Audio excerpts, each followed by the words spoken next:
guys, we are here at GenCon 2015 at the Blue Orange Games beautiful booth, and I'm here with Brandon Parsons. How are you, Brandon? I'm doing well. How you doing? Brandon is the marketing associate, right. one of them, I assume, for Blue Orange, and we're here with New York 1901, which is a game that we've been hearing a lot of good buzz about, and I understand that the first 5 minutes of Friday, you sold out of all your 50 copies for the day, Yes. right? Yes. So as a marketing associate, how does that make you feel? It means I'm doing my job. I love it. We're going to sit here with Brandon and get a quick demo of New York 1901, find out what all the fuss is about. So Brandon, take it away. What are we looking at here? Tell us about this game. We're looking at New York 1901. It is a skyscraper building game where we are going to be building skyscrapers on the famous streets of New York City. All right. You'll notice that the skyscrapers are in different shapes. They've got numbers printed on them and colors around those numbers.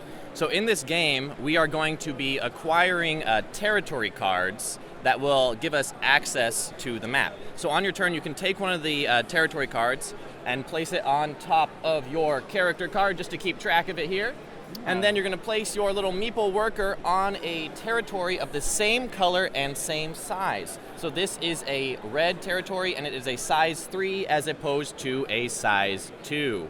Nice. I will place my worker on top of that territory, which claims it for me for the rest of the game. I am now free to build skyscrapers there. You bought the property, as it were, right? Yes, I could choose to immediately build a skyscraper if I wanted to by placing it in that territory, or I might want to wait to acquire more territory to fit a bigger skyscraper in there. For example, if I took the yellow 2 card, I could place it here and then wait for another turn to claim a second yellow 2 card, place a worker here, and fit in a larger skyscraper in that place. This game is obviously midway through and not representative of a real play because we have only one player on the board. But so what you're doing is you are claiming territories and trying to fit your skyscrapers in those territories. When you do, you will score points for the skyscraper and advance your token around the board. Eventually, you will hit the 6, which will unlock silver level technology. There are 3 levels. Yeah, exciting! Silver level? There are 3 levels of technology in this game. There are the bronze, which you can start out in the beginning of the game. They're going to be smaller and not worth as many points as the silver skyscrapers or the gold skyscrapers. Whoa. So as you score points, you will eventually unlock silver and gold, which will give you access to all of your buildings. So option 1 on your turn is to acquire territory, place skyscrapers in there. The other thing you can do, and this is going to be more of an option later in the game, is to demolish your standing skyscrapers and replace them with newer ones. And what I mean by newer ones is of a later generation of technology. So I can demolish my bronze skyscrapers and replace them with silver skyscrapers or gold skyscrapers. I can demolish my silver and replace them with gold, but I can never demolish my gold. And that's a key part of this game, because once you place gold skyscrapers on the board, they're stuck there. Yeah. If you demolish, you're going to be getting more points. You're not going to lose the points for the skyscrapers you take out. You're just going to gain more points for placing a new skyscraper in there. That's a beautiful play on capitalism there, you know? Hey, we're all about progress, man. You know, we keep the points for those bronze structures. Yeah, we tried. yeah. We started. So those are your 2 options. You're either going to expand your territory by taking cards from the open marketplace, or you are going to demolish your standing buildings and replace them with new ones to score more points. Now, there are 4 special skyscrapers in this game, and we call them the legendary skyscrapers because they are significantly bigger, and they are therefore much more difficult to place on the board. Look at this. This is beautiful, too. Yes, Look at that beautiful scene there. Yes, that's all credit to Vincent Dutray, our wonderful illustrator. He's right over there, right? He is standing right with us right now. And these are all based on real skyscrapers in New York City. There was a lot of research and time spent in picking the skyscrapers and then making them, representative of the actual streets of New York. So this was like looking at like old photographs and going through various things like that? Yes, the why game designer spent a lot of time finding... Who's also right over here. Finding classic postcards from the time era. And this is where a lot of our art is inspired by. Wow. Beautiful. So, Then the legendary skyscrapers are different from the other skyscrapers. So all players have a set of skyscrapers, 18 of the same skyscrapers. Yeah, it really gets in there, I understand. Unique New York. Unique New York. Skyscrapers in their color.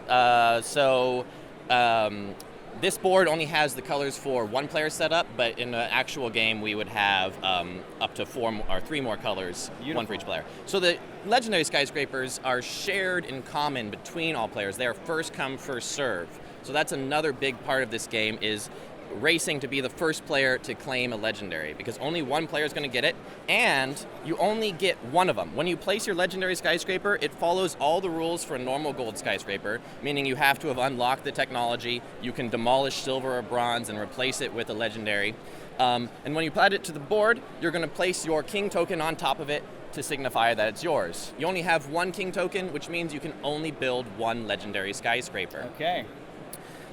There's a few other bells and whistles in this game, and I'm going to direct you right over here to point them out. We have action cards here. Each player is given a set of 3 action cards, the same for each player. They're single use. Use as many as you want to on your turn. Once they're gone, they're gone. Beautiful. Okay. If you don't use them, though, at the end of the game, they are 1 point each, and this is a very close scoring game, so that 1 point could make the difference between winning and losing. Wow. And they're going to do special bonuses when you use them. This one's going to let you acquire twice, so you can take 2 territories from the marketplace instead of 1, but they must be of size 2. As I mentioned before, the territories are divided into size 2 and size 3. You can only take size 2 if you use that action card. Over next to it, over here, is its complement, and that's the build twice. So if you the acquire twice card will not let you build twice, but if you play it with the build twice card, it will. And all of a sudden, there's all your buildings. There you go. I came boom. out of nowhere. Construction, boom. Building the city. And then this last one I call the market shift. It's going to swap out the 4 face-up cards, put them on the bottom of the deck, and give you 4 new options. The last thing we got to talk about are these bonus challenge cards over here. Beautiful, beautiful cards, really. Thank you. They are. So there are 2 types of them. There are actually the 3 Streets of New York cards I have here. 5 of them in the game. You're going to shuffle them up, deal 3 each game. These Streets of New York cards correspond to the color streets on the board here. So we have the red Wall Street, brown Broad and Nassau, green Pine and Thames, purple Cedar, and blue Broadway. Each game you're going to shuffle them up, deal out 3, and those are the 3 we care about this game. Okay. At the end of the game, whoever has the most skyscraper tokens on that street will score an additional 5 points. And something to point out about that here is if I build this building right here, it's going to be 1 skyscraper. It counts for 1 skyscraper, but it's going to count for all 3 streets it is touching.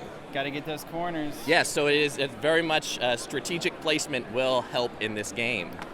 And the last thing we have are the bonus challenge cards, and these are similar to the Streets of New York cards. They're going to score you extra points at the end of the game, and there's still 5 of these guys. Each game you're going to shuffle them up, deal 1, and they are going to be an opportunity to score more points. In this example, we have the Master Architect, which is one of my favorites. He's a classy-looking man. He's a charming gentleman, isn't he?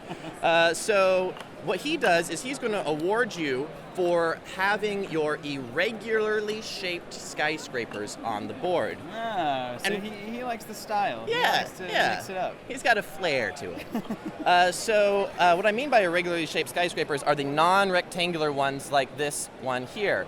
And you can also see that it has a hexagon printed around it to help you notice them. Yeah. So at the end of the game, if you have 3 irregularly shaped skyscrapers, you're going to score 3 points. 4 is going to get you 6, and 5 of them will get you 10 points. I also want to point out that 2 of the legendary skyscrapers are also irregularly shaped. Oh, now. That could get wild. So the game is over when either one player has less than 5 skyscrapers or the market can no longer be refreshed, meaning we have less than 4 cards remaining in the deck. Okay. At which point we're going to calculate points for our Streets of New York cards and bonus challenge card, adding in any points for the action cards we still have in our hand, and winner is the one with the most points. Fantastic, Brandon. There's a tiebreaker, and Tell me. that is the legendary skyscraper. Whoever has the biggest legendary skyscraper will win the tie. Nice. And they're all different numbers, right? So someone is always going to have that. Yes. Makes so sense. It makes the legendaries even more important. So we've asked this to a lot of designers and people and game companies around GenCon. You know, there's a ton of games here. There's always going to be a ton of games out there in the market.